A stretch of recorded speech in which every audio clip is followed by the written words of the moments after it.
নমস্কার, fourth pillar with the পিপলে স্বাগত আপনাদের। আমরা আজকে আলোচনা করব বিচার ব্যবস্থার একটা অদ্ভুত অবস্থা নিয়ে, যার মধ্যে আমরা এই মুহূর্তে রয়েছি। আমরা দেখছি যে রাজ্যে সদ্য সমাপ্ত বিধানসভা নির্বাচন হয়ে গেল, তা নিয়ে অনেকগুলো মামলা হয়েছে এবং কলকাতা হাইকোর্টে এই সমস্ত মামলাই রয়েছে সেই বিচারপতির এজলাসে যার সম্পর্কে রাজ্যের এখনকার শাসক দল তৃণমূল কংগ্রেসের প্রবল অশ্রদ্ধা রয়েছে, আস্থা নেই, সে কথা তারা পরিষ্কার ভাবে জানিয়েছেন। এই বিচারপতি, এই ভারপ্রাপ্ত বিচারপতি, অস্থায়ী বিচারপতি হাইকোর্টে, তিনি বিজেপির সঙ্গে যুক্ত ছিলেন, বিজেপির সঙ্গে আদর্শগত যুক্ত ছিলেন, এটা হচ্ছে শাসক দল তৃণমূল কংগ্রেসের অভিযোগ। অন্যদিকে লিখলাম, কলকাতা হাইকোর্টের যিনি অস্থায়ী প্রধান বিচারপতি, তাকে সরানোর দাবিতে, কলকাতা থেকে সরানোর দাবিতে পশ্চিমবঙ্গের বার কাউন্সিল সুপ্রিম কোর্টের প্রধান বিচারপতিকে অনুরোধ করেছে, আর্জি জানিয়েছে। দর্শকরা মনে রাখবেন, বার কাউন্সিল কিন্তু কোনো সাধারণ আইনজীবীদের একটা যে কোনো যেরকম ক্লাব হয় সেই জাতীয় সংগঠন নয়, এটাকে একটা বিধিবদ্ধ সংগঠন। রাজ্যে কে আইনজীবী হিসেবে প্র্যাকটিস করতে পারবেন সেটা কিন্তু বার কাউন্সিল ঠিক করে। সেই বার কাউন্সিল চাইছে হাইকোর্টের অস্থায়ী প্রধান বিচারপতির অপসারণ। যে বিচারপতির কাছে মামলা রয়েছে, নির্বাচন সংক্রান্ত সমস্ত মামলা রয়েছে, তার প্রতি আস্থা নেই শাসক দলের।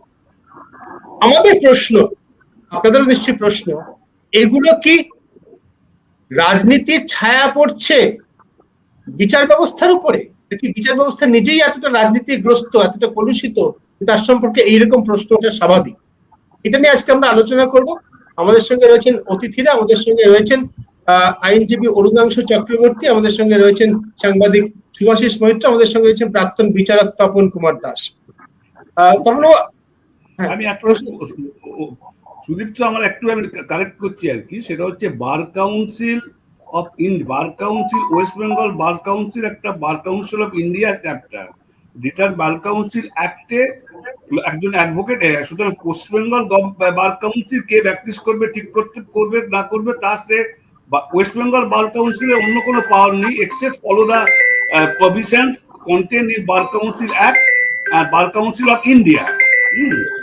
সুতরাং বার এটা একটা আমি অ্যামেন্ড করছি আর কি, এটা ঠিক নয় যে এরা ডিটারমিনেট করবে। পশ্চিমের কথা বলছি, বার কাউন্সিলটা সাধারণত দর্শকরা এটা বলার জন্য যে বার কাউন্সিল সেই সংস্থা যারা কে অ্যাডভোকেট হিসেবে প্র্যাকটিস করবেন তার অনুমোদন দেয়, বার কাউন্সিল অফ ইন্ডিয়া বিধিবদ্ধ সংস্থা। এটা হচ্ছে প্রত্যেক স্টেটে একটা স্টেট বার কাউন্সিল থাকে, কিন্তু আলটিমেটলি স্টেট বার কাউন্সিল কোনো আলাদা কোনো অ্যাক্ট নেই, একটাই।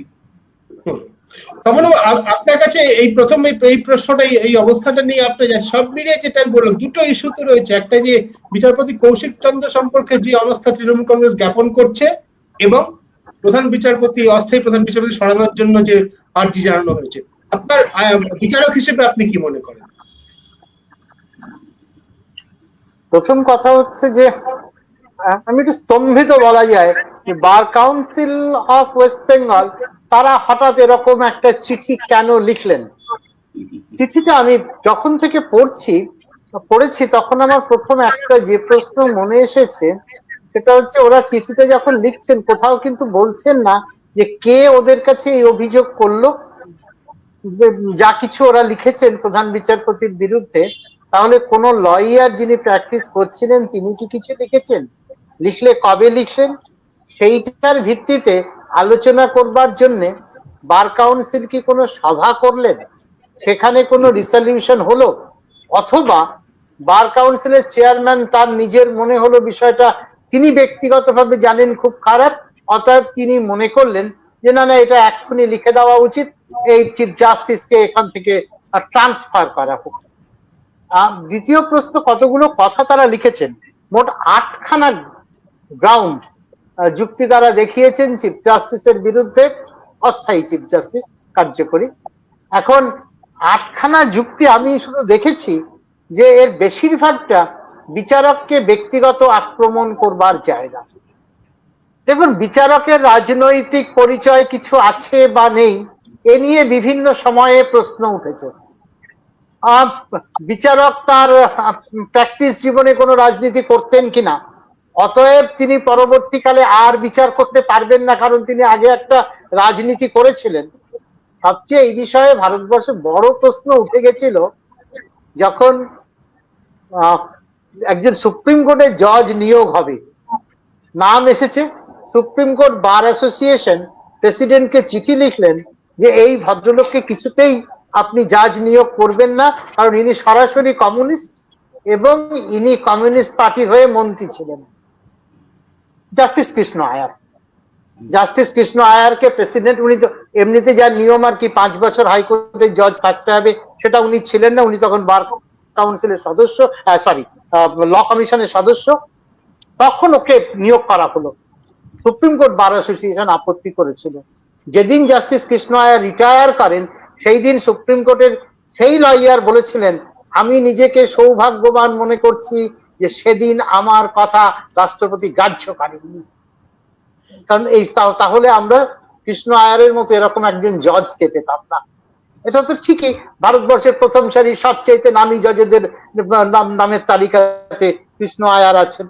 আগে কে কি রাজনীতি করতে, ঠিক জাস্টিস কৃষ্ণ আয়ার জজ হবার আগে নামুদ্দিপাদ গভর্নমেন্টের মন্ত্রী ছিলেন, যদিও উনি নির্দল হিসেবে জিতেছিলেন, কিন্তু কমিউনিস্টদের সাপোর্টেই জিতেছিলেন এবং নামুদ্দিপাদ মন্ত্রিসভার মন্ত্রী ছিলেন, তো তিনি তো জজ হয়েছিলেন। এবার যদি কেউ বলে কেন এই লোকটা তো কমিউনিস্ট ছিল অতএব সে জজ হতে পারবে না, এরকম তো নয়। প্রশ্ন হচ্ছে জজ হবার পরে তার ভূমিকা কি হলো। যদি সেরকম কিছু হয় তাহলেই বা আমি তাকে ট্রান্সফার করতে বলবো কেন? ওরা লিখেছেন যে জম্মু কাশ্মীর বার অ্যাসোসিয়েশন তারা স্ট্রাইক করলো, তারপর ওকে ট্রান্সফার করা হলো কলকাতায়। আরে যদি আমাদের মনেই হয় যে উনি জজ হবার যোগ্য নন, তাহলে যেটা উচিত ছিল সেটা তাদের এই প্রসেস নেওয়া, যে কোনো ভাবে সাংসদদেরকে বোঝানো, তাদেরকে পার্সু করা, যাতে ইমপিচমেন্টের পদ্ধতিতে তাকে জজ থেকে সরিয়ে দেওয়া যায়, যদি তাদের সত্যিই মনে হয়ে থাকে, সত্যিই কোন রকম কিছু তারা দেখে থাকেন, তাদের কাছে প্রমাণ থাকে। সুতরাং এই চিঠিটা আমার কাছে খুব অস্বাভাবিক মনে হয়েছে। দ্বিতীয়ত, আমরা তো এখন যেটা আপনি বলছিলেন আমরা শুনছি, বার কাউন্সিলের কিছু লোক বলছেন না না এটা বার কাউন্সিলের চিঠি নয়, এটা অশোক দেবের চিঠি, তাহলে তো এটার আর কোনো গুরুত্বই থাকে না। আপনার কাছে আবার আসবো, আরো অনেকগুলো বিস্তারিত বিষয় নিয়ে আমাদের প্রশ্ন আছে, যা দর্শকদেরও জানা আছে। পরিবেশনা, তোমার প্রাথমিক মন্তব্য আমি জানতে চাই এই দুটো বিষয় নিয়ে আর কি, যে বিচারপতি কৌশিক চন্দর সম্পর্কে যে অভিযোগ উঠেছে এবং বিচারপতি বিন্দালকে, প্রধান বিচারপতি অস্থায়ী প্রধান বিচারপতি বিন্দালকে অপসারণ নিয়ে দাবি বার কাউন্সিল অফ ওয়েস্ট বেঙ্গলের যেটা তপনবাবু বললেন সেটা হচ্ছে 52 থেকে 57 হচ্ছে তোমার মাদ্রাস অ্যাসেম্বলির সদস্য ছিলেন জাস্টিস কৃষ্ণ আয়ার। তারপর কেরালা স্টেট হওয়ার পর কেরালার ইন্ডিপেন্ডেন্ট হিসেবে দাঁড়িয়ে পরে স্বদেশ লেফটের সাপোর্টে নামবুদ্ধিপাদ মন্ত্রিসভায় বহু দপ্তর কৃষ্ণ আয়ার মন্ত্রী ছিলেন, এবং তারপর কৃষ্ণ আয়ার জেলও খেটেছিলেন তার মক্কেলদের জন্য। এবং পৃথিবী আমি শুধু ভারতবর্ষ বলবো না, যে এরকম একজন জাজ যিনি প্র্যাকটিক্যালি তোমার এই যে পাবলিক ইন্টার লিটিগেশন মানে অ্যাক্টিভিস্ট জাজ, হ্যাঁ, কৃষ্ণ আয়ারের মতো একমাত্র পিএন ভগবতী, আরো গোষ্ঠীমূলক কয়েকজন ছাড়া খুঁজে পাওয়া যায় না। আর যদি বলা হয় যে এবারে পলিটিশিয়ান, তাহলে কলকাতা হাইকোর্টের ভুরি ভুরি নজির আছে। কারণ সব্যসাচী মুখার্জি যিনি চিফ জাস্টিস অফ ইন্ডিয়া হয়েছিলেন, তিনিও প্রেসিডেন্সি কলেজ ইউনিয়নের সভাপতি ছিলেন, উনি কংগ্রেসের সভাপতি ছিলেন। আমাদের শঙ্কর দাস ব্যানার্জি, তিনি কংগ্রেসি মন্ত্রী ছিলেন, তিনি চিফ জাস্টিস এবং সবচেয়ে বেশি দিন 7 বছর কলকাতা হাইকোর্টের বিচারপতি ছিলেন। এবং অসীম রায়, যিনি কমিউনিস্ট ছিলেন, আগে সিপিএম ছিলেন, পরে তৃণমূলের ঘনিষ্ঠ হয়েছিলেন, তিনিও কিন্তু জজ ছিলেন। প্রতাপ রায় বর্ধমানের কংগ্রেসের ডিস্ট্রিক্ট কংগ্রেসের প্রেসিডেন্ট ছিলেন। মানে এরকম প্রচুর আছে যারা কিন্তু আগে রাজনীতি করত, কিন্তু তাদের যখন ওথ নিয়ে তিনি জজ হলেন তখন তার আগেকার পরিচয়টা সেটা থাকে। এবং এই নিয়ে এই যে প্রিটেক্সটা, এটা নিয়ে তোমার বলেছিলেন, একটা বিখ্যাত মামলা হয়েছিল De Lacy versus chief justice of Australia, বলেছিলেন যে fanciful and extravagant assertion and demand in the pretext of justice should not only be done but seem to be done, এই থিওরিটা রিডান্ডেন্ট থিওরি। এবার প্রশ্ন হচ্ছে যে বায়াসনেসটা কি, পিকুনিয়ারি বায়াস নেই। উনি কোন মন্ত্রী, এই যে আমাদের জাস্টিস গিরিশ গুপ্ত যিনি এখন হিউম্যান রাইট কমিশনের চেয়ারম্যান, তিনি তো আমাদের বর্তমান যে মন্ত্রী ফিরহাদ হাকিমের সঙ্গে এক মঞ্চে বসে করেছিলেন, জজ অবস্থা থাকে অবস্থায়, সেই নিয়ে হইচই হয়েছিল। হইচই হওয়ার পর নারদা মামলা, আলটিমেটলি ওকে ফোর্স করলো অর্ণব ঘোষ যে আপনি এটা করতে পারেন না, কারণ আপনি ও অ্যাকিউজ, ওর এতে ছিলেন, সে কেসটা অস্ট্রেলিয়া। এখন কোশ্চেন হচ্ছে যে এই যে শপিং, হ্যাঁ,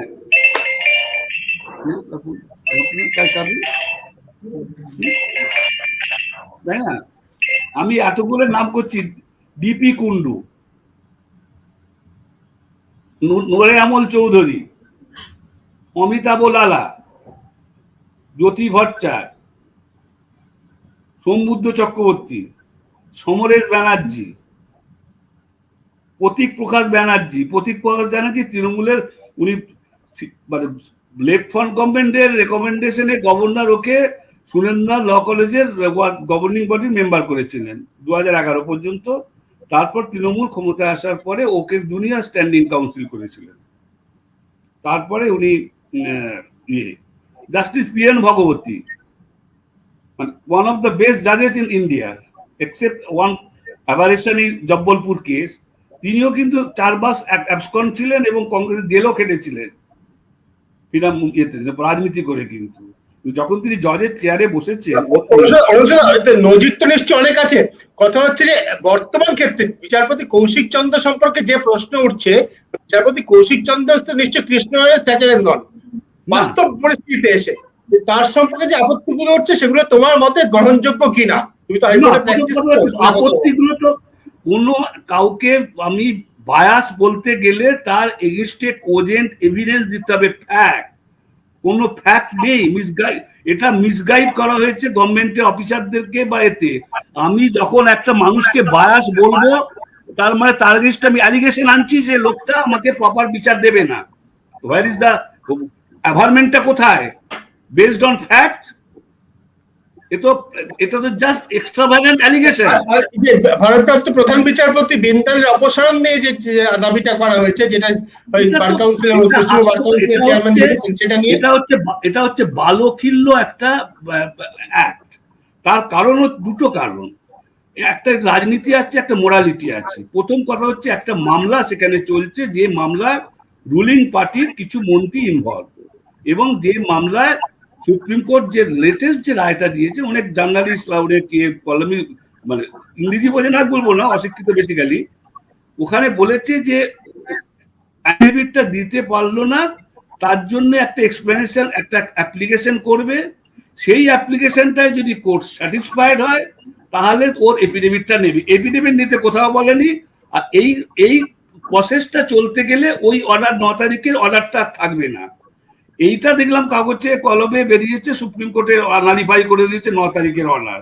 ঠিক এই কথাটাই বলেছে, presumption is that you have waived. 1 number যেটা জজের ক্ষেত্রে, প্রিজাম্পশন দ্যাট জজ following the oath, rebuttable presumption, জজ ধরে নিতে হয় একটা জজ যে যখন বিচার করছে, প্রিজাম্পশন ইজ দ্যাট সে তার যে ওথটা নিয়েছে সেই ওথটা। এবারে এটাকে তোমাকে যদি কাটতে হয়, কাউন্টার ফ্যাক্টস দিয়ে, এভিডেন্স দিয়ে তোমাকে দেখাতে হবে যে না, এ বায়াস। এখানেও যে তুমি যে কথাটা বলছি, এই যে বিন্দালকে সরাবার জন্য চিফ জাস্টিসের কাছে যে আগে যে তপন বলেছে, দ্যাট ইজ দ্য প্রসিডিউর, আমি সে মধ্যে ঢুকছি না। আমার কথা হচ্ছে যেখানে রুলিং পার্টির কিছু মন্ত্রীরা ইনভলভ, যেখানে রায় এখনো হয়নি, সেখানে আমি যদি চিফ জাস্টিসকে সরাতে বলতে পারি, তাহলে এইটাই গোটা ভারতবর্ষের কাছে এবং সুপ্রিম কোর্টের কাছে বা অন্য জজের কাছে ধরে নিচ্ছে যে এই রুলিং পার্টি, এরা ওই যেটা সিবিআই কোর্টকে ব্রাউবিট করেছে, এখানেও চিফ জাস্টিসকে এই জিনিসটাই আলটিমেটলি আসবে। এই যার জন্য আমি বলছি যে এই যে বার কাউন্সিলের এই বালখিল্য চিঠিটা, it will damage more this ruling parties dispensation than this other things. আমি হঠাৎ করে একটা লোক চিঠি দিয়ে দিলাম, কে দিচ্ছে চিঠি? অশোক দেব দিচ্ছে। ঠিকই, তুমি যেটা বলছো সেটা আমি একেবারেই মানছি, যেভাবে বিচার ব্যবস্থা চলা উচিত তার সঙ্গে এটা একেবারেই সংগতিপূর্ণ নয়, আমি পরিষ্কার মানছি। এটা কিন্তু বিচার ব্যবস্থা এর কোনো সম্পর্ক নেই। বার কাউন্সিল অফ ওয়েস্ট বেঙ্গল, হ্যাঁ, বিচার ব্যবস্থার সঙ্গেই সম্পর্ক আছে। বিচার ব্যবস্থা সম্পর্কে মানুষের আস্থার প্রশ্নই এতে জড়িত, কিন্তু বিচার ব্যবস্থার উপরে আস্থা তো মানুষের আরো অনেক বড় বড় কারণে চলে গিয়েছে। এখন রাম মন্দির মামলার রায় হয় এবং সুপ্রিম কোর্টে প্রধান বিচারপতি সহ 5 বিচারপতি কেউ সই করেন না সেই মামলার রায়টা কে লিখেছেন, তখন বিচার ব্যবস্থা সম্পর্কে অনেক প্রশ্ন ওঠে। এই সমস্ত প্রশ্নের পরিপ্রেক্ষিতে আজকে আমরা আলোচনা করছি। জাস্টিস কৃষ্ণয়ার এবং তার পরবর্তীকালে জাস্টিস ভগবতী তারা কিভাবে বিচার করেছেন, এখন কিভাবে বিচার হয়েছে, রাম মন্দির মামলার রায় কারা দিয়েছে, সুপ্রিম কোর্ট সম্প্রতিকালে কি কি বিষয় কিভাবে আচরণ করেছে, সে সমস্ত সবকিছু মাথায় রেখেই এই প্রশ্নগুলো। This matter relevant. আমার কথা হচ্ছে রাম মন্দির নিয়ে কি করেছে না করেছে গোটা ভারতবর্ষের লোক সকলে এটা কন্ডেম করেছে, মুখ করেছে। তার সঙ্গে একটা বিচার চলাকালীন একটা পলিটিক্যাল পার্টির একজন অ্যাক্টিভ এমএলএ, 4 বারের না 6 বারের এমএলএ, তিনি নিজের কাঁধে এটা নিয়ে তিনি লিখলেন একে সরাও। এর সঙ্গে এর কি সম্পর্ক? এর কোনো রেলিভেন্স নেই। খুব সম্পর্ক আছে, আইনের দিক থেকে কোনো সম্পর্ক নেই, কিন্তু পাবলিক পারসেপশন, মানুষের ধারণা দিক থেকে খুব সম্পর্ক আছে। সম্পর্ক আছে বলে এটা লিখেছেন, সম্পর্ক আছে বলে এটা নিয়ে আমরা আলোচনা করছি, সম্পর্ক আছে বলেই এটা নিয়ে চর্চা। সুভাষিস, আমি তোমার কাছে যাবো, তোমার প্রাথমিক মন্তব্য শুনি আমরা যে বিষয়টা নিয়ে আলোচনা করবো। না, তপনবাবু বা অরুণাংশু যেটা বললেন পার্টিকুলার কেস স্পেসিফিক, এটাতে আমার কোনো দ্বিমত নেই, কিন্তু সামগ্রিকভাবে একটা সমস্যা তৈরি হয়েছে, সেটা হলো ট্রাস্টের অভাব ঘটছে। ট্রাস্টের অভাব শুধু যে এক্ষেত্রেই ঘটছে এরকমও নয়। যেমন ওই মানবাধিকার কমিশনের গিরিশ গুপ্তর কথা অরুণাংশু বললেন, যখন পোস্ট পোল ভায়োলেন্সের জানতে চাওয়া হলো যে এত ভায়োলেন্স হচ্ছে, রাজ্য মানবাধিকার কমিশনে কোনো রিপোর্ট জমা পড়ছে না, কারণ ট্রাস্টের অভাব যে করে লাভ নেই। বা বাৎসরিক রিপোর্ট মানবাধিকার কমিশন ইদানিং আর বার করে না, আগে বার করত। কোর্ট আদালতের ক্ষেত্রেও আমরা দেখছি, আমি তো আইনের লোক নয় একেবারেই, সিডিশন কেসে পূর্ববর্তী সুপ্রিম কোর্টের বিচারপতিরা যে ধরনের কথা এবং রায় দিয়ে গেছেন, সেটাকে একেবারে সরাসরি প্রশ্ন করেছেন বর্তমান সুপ্রিম কোর্টের প্রধান বিচারপতি। এবং এর আগে যারা যারা এই ধরনের কথা এবং রায় দিয়ে গেছেন, তাদের কেউ সাংসদ হয়ে গেছেন, তাদের কেউ জাতীয় মানবাধিকার কমিশনের প্রধান পদে বসে গেছেন। তো এই যে ব্যাপারটা ঘটছে, এটাতে একটা অবিশ্বাসের পরিবেশ তৈরি হচ্ছে। এবং আমি বলছি যে যখন 1949 সালে আমাদের কনস্টিটিউয়েন্ট অ্যাসেম্বলিতে আলোচনা চলছিল, শেষ দিনে আম্বেদকর এই ভয়টা প্রকাশ করেছিলেন। তিনি বলেছিলেন যে যদি এরকম হয় যে সংবিধানের ওপরে কেউ তার আদর্শকে স্থান দিচ্ছে, সেদিন এই সংবিধান ভেঙে পড়বে এবং ভারতের গণতন্ত্র ধ্বংস হয়ে যাবে। এই আশঙ্কা তিনি করে গিয়েছিলেন, সেটা লিখিতভাবে আছে। তো এই প্রশ্নটা কিন্তু সর্বত্র উঠতে শুরু করছে। রাম মন্দিরের রায়ে যেখানে বলা হয় যে ভাবাবেগ একটা যুক্তি, তখন এই প্রশ্ন উঠেছিল। তো এই প্রশ্ন কি অতীতে ওঠেনি? অতীতেও উঠেছিল। ইন্দিরা গান্ধী যখন নিম্ন আদালতে হেরে গেলেন, পরবর্তীকালে অনেককে সুপারসিড করে একজনকে প্রধান বিচারপতি করলেন এবং তিনি একটা পক্ষে রায় দিয়েছিলেন। তো তখনও এই প্রশ্ন উঠেছিল। এই প্রশ্নটা এমন অজানা নয়, কিন্তু প্রশ্নটা খুব ঘন ঘন উঠছে এবং আদালত নিয়ে উঠছে এবং অন্যান্য সাংবিধানিক প্রতিষ্ঠান নিয়ে উঠছে। এইটা আমার মনে হয় একটা খুব চিন্তার জায়গা। একেবারেই তাই। নির্দিষ্ট করে অবশ্যই আইনের বিষয় নিয়ে আমারও বক্তব্য নেই, কিন্তু মানুষের ধারণা আদালতে গেলে বিচার পাওয়া যাবে কি যাবে না সেটা নির্ভর করছে বিচারপতি কে তার উপর। মানুষের ধারণা, যেটা সুভাষিস বললেন, খুব যথার্থভাবে বললেন, কেন পশ্চিমবঙ্গ মানবাধিকার কমিশনে একটাও অভিযোগ জমা পড়েনি? মানুষ মনে করেন এখানে গিয়ে কোনো বিচার পাওয়া যাবে না, গিয়ে কোনো লাভ নেই। বড় বিচারপতি ছিলেন পশ্চিমবঙ্গে, আমরা দেখেছি রাজ্য পুলিশের ডিজির পদ থেকে যিনি অবসর গ্রহণ করলেন, তিনি তো বড় মুহূর্তে মানবাধিকার কমিশনের চেয়ারম্যান হয়ে গেলেন। মানবাধিকার লঙ্ঘন করে তো পুলিশই। গতকাল অব্দি আমি পুলিশের কর্তা ছিলাম, সর্বোচ্চ কর্তা ছিলাম, আজ আমি এসে মানবাধিকার কমিশনে বসলাম, গতকাল অব্দি আমার বিরুদ্ধে যে অভিযোগ ছিল, আজকে বসে আমি তার বিচার করবো। এই ব্যবস্থা তো ভারতের পশ্চিমবঙ্গে একলা না, ভারতের বিভিন্ন রাজ্যে আমরা কায়েম করেছি। সেই জন্যই তো প্রশ্ন উঠছে যে বিচারপতি বিচার করতে পারবে কিনা, সেই জন্যই তো প্রশ্ন উঠছে বিচারপতির বিচার করা দরকার কিনা। তখন আপনি কি একমত আমার সঙ্গে? তখন আমি বলছি এই জন্য প্রশ্নগুলো উঠছে। কথাটা কেটে কেটে যাচ্ছে, শুনতে পাচ্ছি না ঠিক। আমি বলছিলাম, হ্যাঁ হ্যাঁ আমি শুনতে পাচ্ছি, পরিষ্কার শুনতে পাচ্ছ? আমি বলছিলাম যে এই যে বিচার ব্যবস্থা সম্পর্কে যে প্রশ্ন উঠছে নানা রকম, বিচার ব্যবস্থাকে তো মানুষের কাছে গ্রহণযোগ্য হতে হবে, বিশ্বাসযোগ্য হতে হবে। সেখানে একটা ঘাটতি দেখা গিয়েছে, সেই জন্যই প্রশ্ন উঠছে অমুক বিচারপতির কাছে গেলে বিচার পাবো কিনা, অমুক বেঞ্চে গেলে বিচার পাবো কিনা। তাই নয় কি? আপনি কি সেটা মনে করেন না? এই সমস্যাটা কিন্তু বহুকাল ধরে ছিল, তবুও এত প্রকাশ্যে বোধহয় মানুষের অনাস্থা এরকম ভাবে চলে আসেনি। প্রথম এইসব নিয়ে ভারতের বিচার ব্যবস্থার নিরপেক্ষতা নিয়ে প্রশ্ন ওঠে যখন ওই এডিএম জব্বলপুর কেস, যখন বিচারকেরা অদ্ভুত ভাবে মিসার পক্ষে রায় দিয়ে দিলেন। একমাত্র জাস্টিস খান্না ছিলেন যিনি ডিসেন্টিং জাজমেন্ট দিয়েছিলেন। অর্থাৎ কখনো কখনো বিচার বিভাগ এক্সিকিউটিভ সামনে হাঁটু গেড়ে বসে পড়ে। সেটা দারুণ দুঃখ দিন, কিন্তু এটা রিয়ালিটি। ভারতবর্ষে বার হয়েছে। আমরা ডিএম জব্বলপুরের কেসের পর সারা ভারতবর্ষে আমরা শঙ্কিত হয়ে গেছিলাম, আর কি পারবে? কিন্তু তার কথা শোনা যাচ্ছে, সরকারি মানে ক্ষমতা হস্তান্তরের পর আবার পরিস্থিতি পাল্টে গেল। সুপ্রিম কোর্ট আবার তার সমহিমায় আসলেন, মানুষ আবার বিচার ব্যবস্থার উপর আস্থা রাখতে লাগলো। এবারে কোথাও কোথাও সবসময় কিছু না কিছু অ্যাবারেশন থাকে, একেবারে নিশ্চিত কিছু হতে পারে না যে কোনো সমস্যা নেই, একেবারে খুব নিপাট নিখুঁত হবে, তা হয় না। কিন্তু মোটামুটি বিচার ব্যবস্থার একটা নিরপেক্ষতার ব্যাপার ছিল। ইদানিং কালে বা এটা যেন মানুষের কাছে, মানুষ দেখতে পাচ্ছেন বিচার বিভাগে ভয়ানক ভাবে নিরপেক্ষতার অভাব ঘটছে। বিশেষত অযোধ্যা মামলার সময় তো আপনি যেটা বলছিলেন, সত্যি মানুষ খুব শকড হয়ে গেছে। এবারে এটা কিন্তু একেবারে এটাও যে নতুন তাও নয়। ধরুন একটা মামলা বলছি আইনের একেবারে স্পেসিফিক্যালি আইসি গোলকনাথের মামলা, যখন পার্লামেন্টের সাথে বিচার বিভাগের ঝগড়া লেগে গেছে, সোজাসুজি 31 কে কেন্দ্র করে ফান্ডামেন্টাল রাইট নষ্ট করা যাবে না, বিচার বিভাগ কড়া হয়ে দাঁড়ালেন।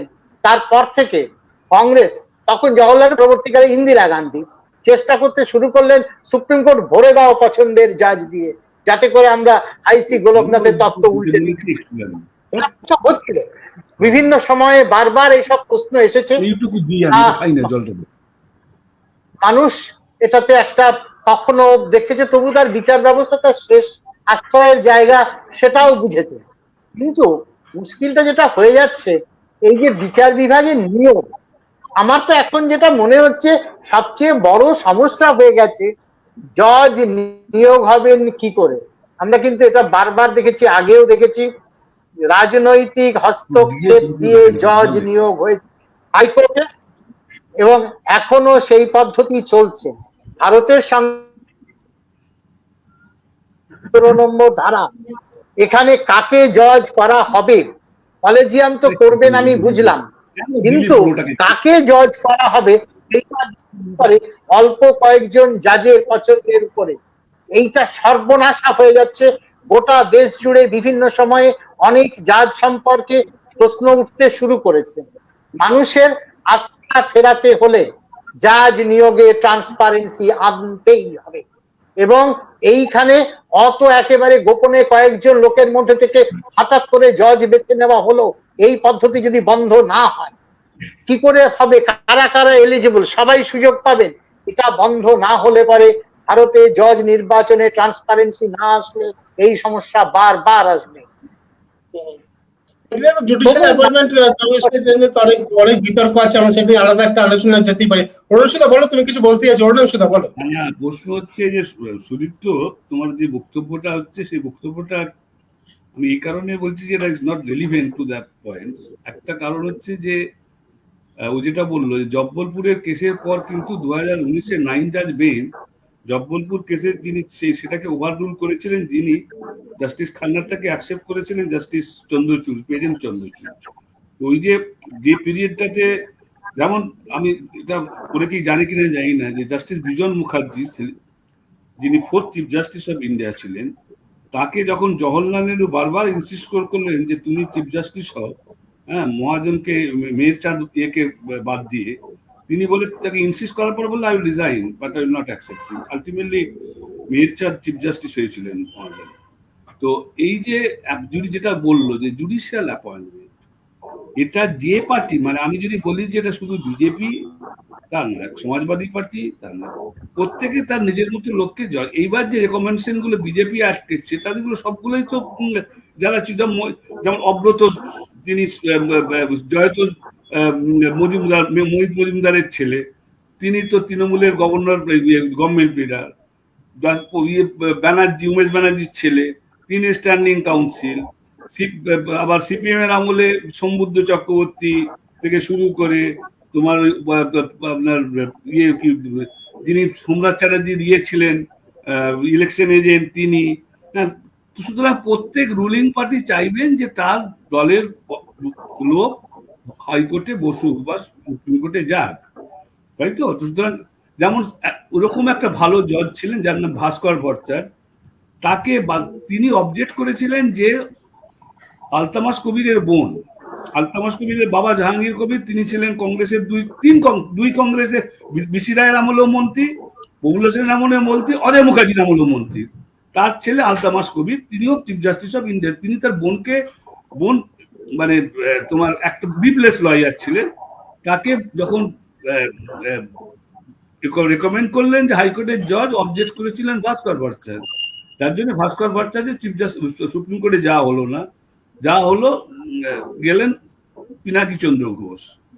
তিনিও কিন্তু যখন জজ হওয়ার আগে বললেন সব এরা প্রত্যেকেই যখন ক্ষমতায় যে রুলিং পার্টি থাকে, তার দলে থাকে, তারাই ঠিক করে কি হবে না হবে।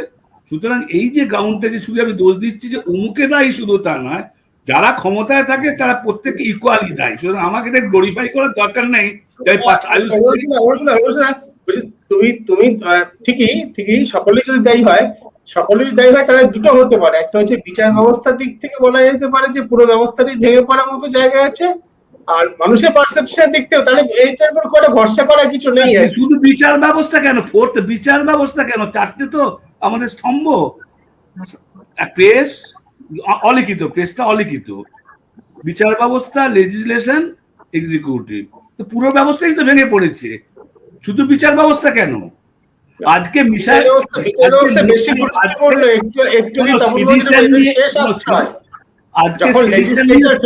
যখন এক্সিকিউটিভ ফেল করে তখন বিচার ব্যবস্থা শেষ আশ্রয়।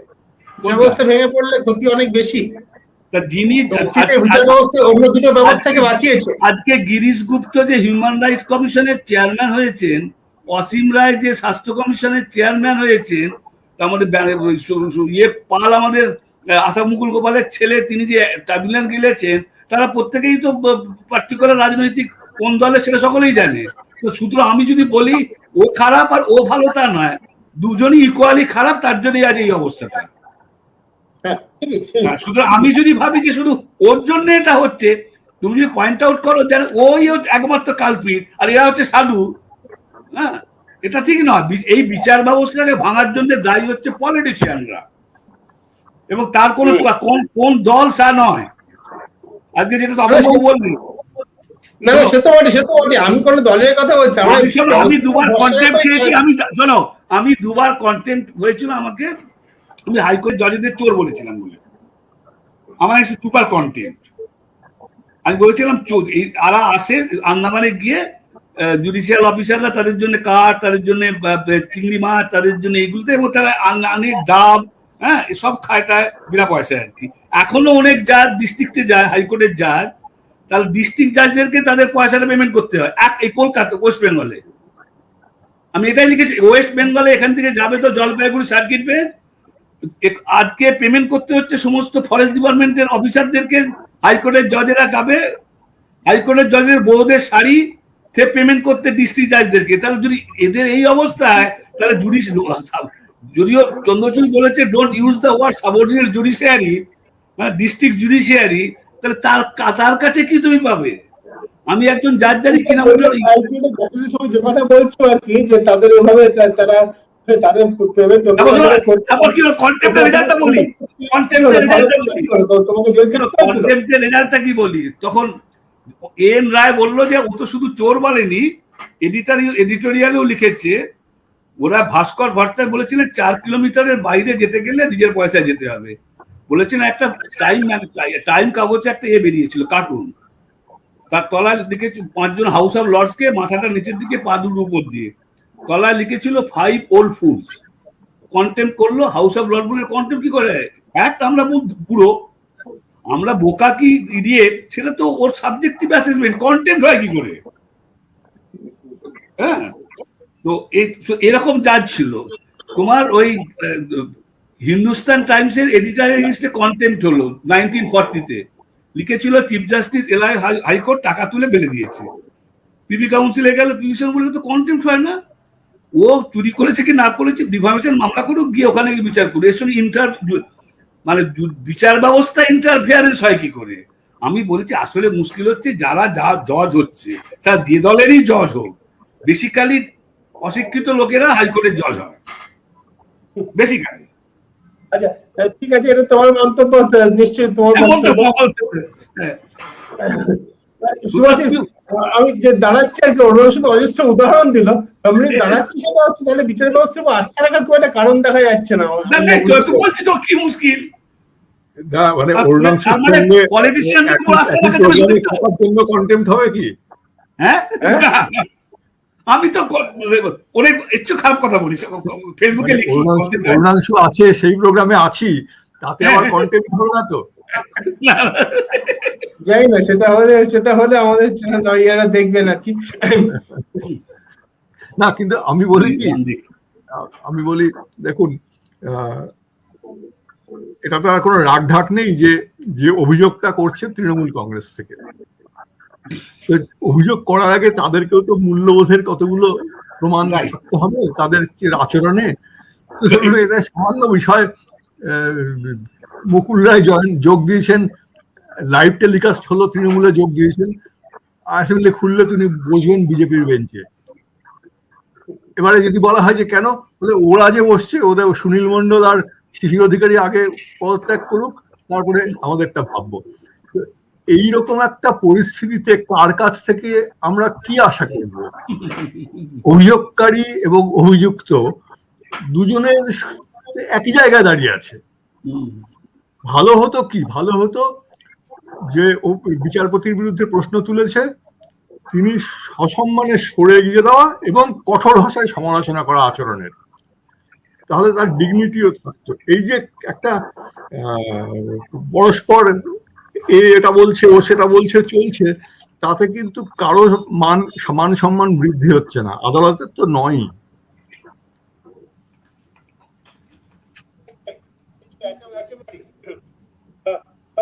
সরে যাওয়ার কথা বললে আমরা গৌতম লাহিড়ী বা আমাদের গৌতম ন্যাশনাল জুডিশিয়াল কমিশন নিয়ে মত কি, মানে এই যে ডিপার্টমেন্ট কমিশনের কথা বলছে, যদি আমরা কথা বলবো সরে যাওয়ার প্রশ্ন একটা জিজ্ঞেস করি,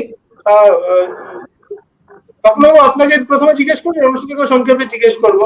সেটা হচ্ছে সম্প্রতি আমরা দেখলাম যে পশ্চিমবঙ্গ সংক্রান্ত দুটো মামলা থেকে সুপ্রিম কোর্টের দুজন বিচারপতি তারা সরে গেলেন। একটা হচ্ছে পশ্চিমবঙ্গের এই নির্বাচনের পরে যে আইন শৃঙ্খলার সমস্যা, যে হিংসা ঘটনা ঘটছে সেই সংক্রান্ত মামলা, আরেকটা একটা দুর্নীতি সংক্রান্ত মামলা। দুজন বাঙালি বিচারপতি যাদের বেঞ্চ হাইকোর্ট, কলকাতা হাইকোর্ট, সেখান থেকে তারা গেছেন সুপ্রিম কোর্টে, তারা সরে গেলেন। তার মানে কি, মানে কেউই কি আর নিজে যে বিষয়ে কোনো না কোনো ভাবে যুক্ত তার বিচার সে করতে পারবে না? দেখুন, এটা তাদের ব্যক্তিগত পছন্দের বিষয়। জাস্টিস অনিরুদ্ধ বসু বোধহয় জাস্টিস, এবং দুজন ইন্দিরা ব্যানার্জি, অনিরুদ্ধ বসু। হ্যাঁ, কিন্তু ঠিক আছে, মামলা এসেছে, তারা মনে করেছেন যে আমাদের হয়তোবা এই প্রশ্ন উঠে যেতে পারে যে আমরা পশ্চিমবাংলার বিষয়, পশ্চিমবাংলার লোক, পশ্চিমবাংলার রাজনৈতিক বিষয় নিয়ে হচ্ছে, সুতরাং আমাদের না থাকা ভালো। ঠিক আছে, নিজেকে সরিয়ে নিলেন। একটা প্রশ্ন উঠছিল, সেটা হচ্ছে এই যে আমাদের জাস্টিস চন্দ্রকে নিয়ে একটা বড় প্রশ্ন বার কাউন্সিলও তুলেছেন, উনি কেন সরে গেলেন না।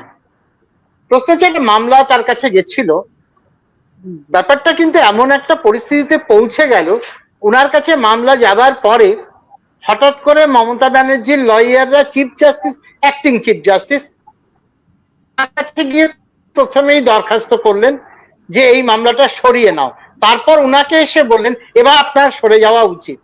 আমি গোটা ব্যাপারটা বুঝে উঠতে পারছি না। ওরা তো প্রথমেই এই কথাটা উনাকেই বলতে পারতো যে আর দেখুন আমাদের আস্থা নেই আপনার উপরে, উনি হয়তো উইথড্র করতেন, কিন্তু ওরা পদ্ধতিটা ভুল নিল, ওরা গেল দরখাস্ত করতে চিফ জাস্টিসের কাছে। আর এখানে যেটা মূলত ব্যাপারটা হচ্ছে, এই যে গোটা সমস্যাটা তৈরি হয়েছে চিঠিপত্র ইত্যাদি, সেটা কিন্তু direct interference in judicial process. এইটা হচ্ছে বিপজ্জনক সংখ্যা, কারণ প্রত্যেকটা বিষয় যেগুলো নিয়ে অভিযোগ তুলেছেন প্রত্যেকটা মামলা এখনো বিচারাধীন। এইভাবে করে চাপ তৈরি করা বাইরে থেকে, জাস্টিস চন্দ্রই হন, চিফ জাস্টিসই হন, আমি জানি না তিনি কোনো রাজনীতি করেন কিনা, করতেন কিনা, আমি তাদেরকে ব্যক্তিগতভাবে চিনি না, বলতেও পারবো না, কিন্তু যেভাবে করে যে মামলা চলছে সেটাকে নিয়ে বার কাউন্সিলের নাম করে সোজাসুজি রাজনৈতিক ভাবে আক্রমণ শুরু হয়েছে, এইটা কিন্তু বিচার বিভাগের কাছে একটা বিপদ সংকেত। ওরা সরে যেতে পারতেন কিনা, সরে যাওয়া উচিত ছিল কিনা কৌশিক চন্দ্রের, এটা আমার মনে হয় এইটা নিয়ে খুব সরাসরি মন্তব্য করা উচিত নয়। যেতে পারতেন, উনি যদি মনে করতেন অস্বস্তিকর উনি হয়তো সরে যেতেন, বা এমন যদি হতো প্রথমে উনাকে বললে উনি হয়তো সরতেন কিংবা সরতেন না, আমি বলতে পারবো না। কিন্তু যেভাবে করে যে মামলা চলছে সেই মামলা নিয়ে বাইরে আলোচনা শুরু হয়ে গেল, জজের নিয়ে ব্যক্তিগতভাবে, সবচেয়ে বড় কথা অর্ডার নিয়ে আলোচনা করা একরকম, জাজকে ব্যক্তিগতভাবে আক্রমণ করা, বিশেষত চিফ জাস্টিস। একটা মনে রাখতে হবে, আমি এইটার বিরোধিতা করছি মানেই আমি চিফ জাস্টিসের সমস্ত কাজ খুব ভালো বা উনি ঠিক চলছেন এরকম কিন্তু কথা আমি বলতেও চাই না, বলছিও না।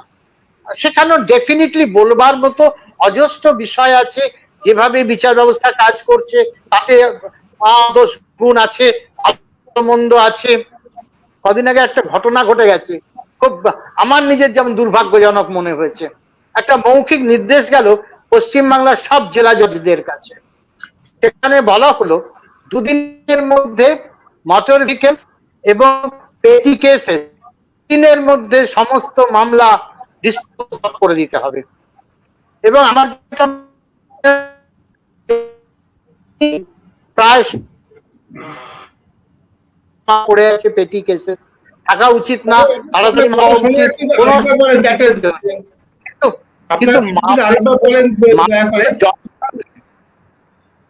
হ্যাঁ, মামলা তো জঞ্জাল নয়, ঝুড়ি ভরে ফেলে দেবো। আরেকবার যদি বলেন, আপনার কথা শোনা গেল না। আচ্ছা ঠিক আছে, পশ্চিমবঙ্গের সমস্ত জেলা জজদের কাছে একটা নির্দেশ গেল, এই অবধি শোনা গিয়েছে, তারপর বলুন। একটা মৌখিক নির্দেশ গেল 2 দিনের মধ্যে সমস্ত পেটি কেস এবং মোটর ভেহিকলস এর কেস শেষ করে ফেলতে হবে। তাড়াতাড়ি মামলা করা নিশ্চয়ই প্রয়োজন, কিন্তু মামলা কিন্তু ডিসপোজেবল গুডস না যে আমি ঝুড়ি ভরে ফেলে দেব।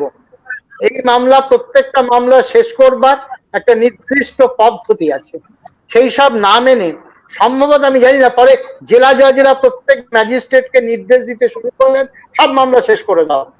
অ্যাকর্ডিংলি মামলাগুলো শেষ হয়ে গেল কোনো পদ্ধতি না মেনে, যা ইচ্ছে তাই হচ্ছে। এইভাবে মামলা শেষ করা যায় না। ভারতের সুপ্রিম কোর্ট পি রামেন্দ্র কেসে 2002 সালে তখন বলে দিয়েছিলেন ক্রিমিনাল কেসের কোনো আউটার লিমিট সেট করা যাবে না, এবং 7 জাজেস বেঞ্চ এই রায় দিয়েছিলেন। তারপরেও ক্যালকাটা হাইকোর্ট মৌখিক, ওরা যে জানেন না তা না, মৌখিক নির্দেশ পাঠালেন জজদেরকে সমস্ত মামলা শেষ করে দাও 2 দিনের মধ্যে। এবং এটা বলে দেওয়া হয়ে গেল হ্যাঁ স্পেশাল আমরা কোর্ট করেছি, করে আমরা লোক আদালত করে সব মামলা শেষ করে দিয়েছি। এই সমস্তটা আসলে এগুলো কিছু হচ্ছে না। এইরকম পরিস্থিতি আছে, কাজকর্ম যে পদ্ধতিতে চলছে মানুষের ক্ষোভের সঙ্গত কারণ, কেউ জানলো না মামলা কিভাবে শেষ হবে। কিন্তু হয়েছে। কিন্তু তার মানে এইটা না যে আমি একজন বিচারপতিকে সব সময়েই আক্রমণ করে চলবো ব্যক্তিগত বিষয় নিয়ে। মামলার কোনো রায় নিয়ে বলবার অধিকার সবার আছে, তাতে বিচারককে তীব্রতম সমালোচনা করা যায়।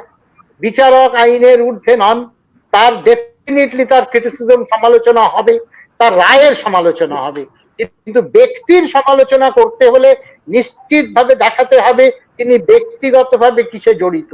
এইখানে আমি 8খানা গ্রাউন্ড আমি দেখেছি, 8টা গ্রাউন্ডে প্রতিটা বিষয় বলা হয়েছে। তপনবাবু, আপনি যেটা বলে আমার একটা প্রশ্ন, এই যে নির্দেশটা হাইকোর্ট থেকে গেল বিভিন্ন জেলা জজেদের কাছে যে সমস্ত পেটি কেস, ছোটখাটো কেস এবং মোটর ভেহিকেলের কেস দুদিনে নিষ্পত্তি করে দাও, এতে নিশ্চয়ই যিনি নির্দেশটা দিলেন তার একটা বায়োডেটাতে একটা খুব ভালো উল্লেখ থাকবে যে তিনি এত হাজার কেস, এত লক্ষ কেস নিষ্পত্তি করে দিয়েছেন, তার মাথায় ছিলেন। তা নাহলে নির্দেশটা কেন দেবে? কিন্তু বিচার হলো না, পরিষ্কার আপনার কথা থেকে বোঝা যাচ্ছে।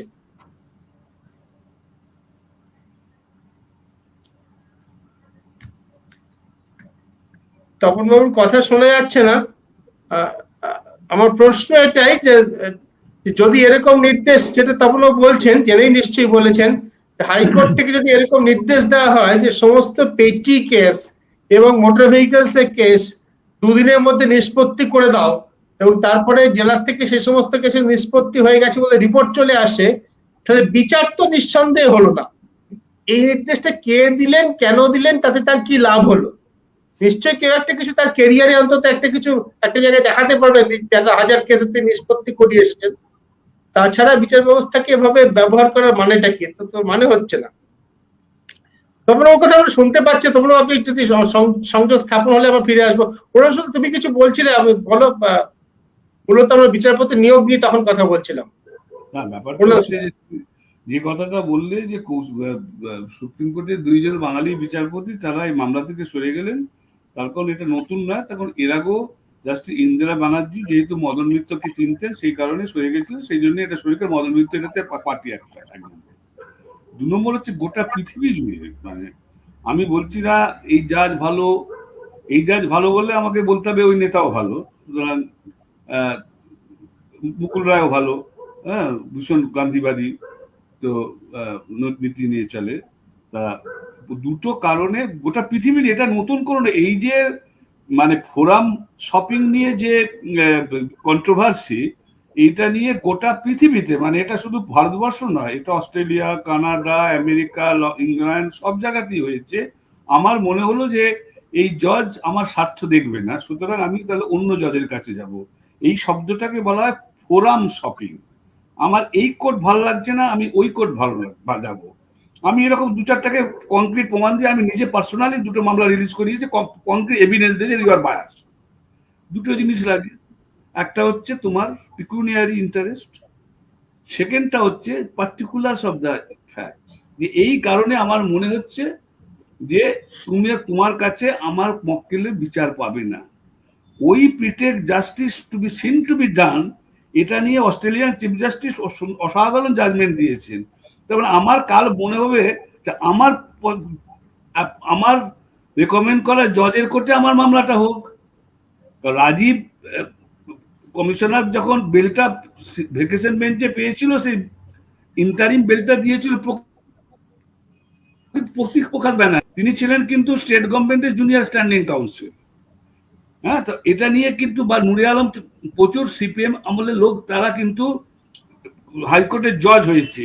এরকম যে সিচুয়েশন কিন্তু, বা অমিতাভ লালা তুই পালা বলে পাবলিকলি করেছে, কিন্তু বিষাক্ত লালা বলে করেছে। অমিতাভ একটা পার্টিকুলার রাজনৈতিক দলে, ভগবতী ব্যানার্জি একটা পার্টিকুলার রাজনৈতিক দলে, নুরে আলম একটা রাজনৈতিক, সব জজ যারা কলকাতা হাইকোর্টে হয়েছে কোনো না কোনো রাজনৈতিক দলের সঙ্গে তাদের। অসীম ব্যানার্জি জনতা পার্টি করতেন, যিনি অ্যাক্টিং চিফ জাস্টিস হয়েছেন।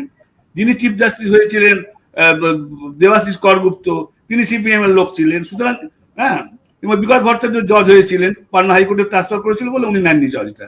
সুতরাং যে যখন রাজনৈতিক দাদারা ঠিক করেন যে আমার লোক জজ হবে, তখন আমি শুধু যদি বলি যে অমুক দলই খারাপ সুদীপ্ত, সেটা হলো মনে হবে যে পার্টিকুলার ওই দলটার ফয়ে আমি কথাটা বলছি।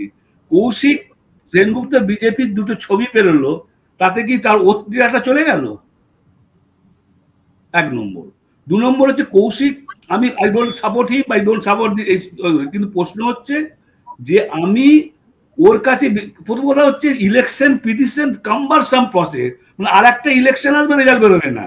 তার কারণটা হচ্ছে ট্রায়াল হবে, ফ্যাক্ট দিতে হবে, প্রত্যেকটা যে বুথে কাউন্টিং হয়েছে সে কাউন্টিং এর যে রিপোর্টটা জমা দিয়েছে সেইটা, ওখানে অবজেকশন দিয়েছিল কিনা জজরা, ক্রস এক্সামিনেশন, সেটা তো আমরা সাংবাদিকরা জানি কি হয়।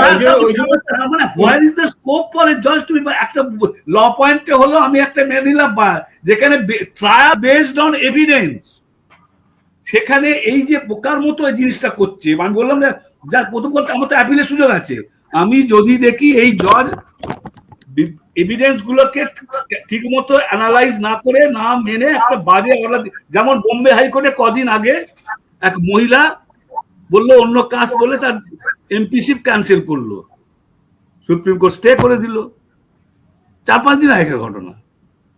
ইলেকশন পিটিশন, এবং ইলেকশন পিটিশন যেটা আসলে ওই পিপলস রিপ্রেজেন্টেটিভ একটা, তো বেশিরভাগ যারা চাচাচ্ছে পড়েনি আর কি, না পড়ে এইসব পড়লে এটা করতো না।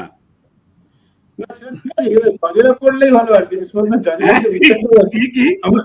আমরা সাধারণ নাগরিক হিসেবে বেশি ভাবিত, সাধারণ নাগরিকদের এখনো একটা জায়গায় আস্থা আছে, সেটা বিচার ব্যবস্থা আর কোথাও নেই।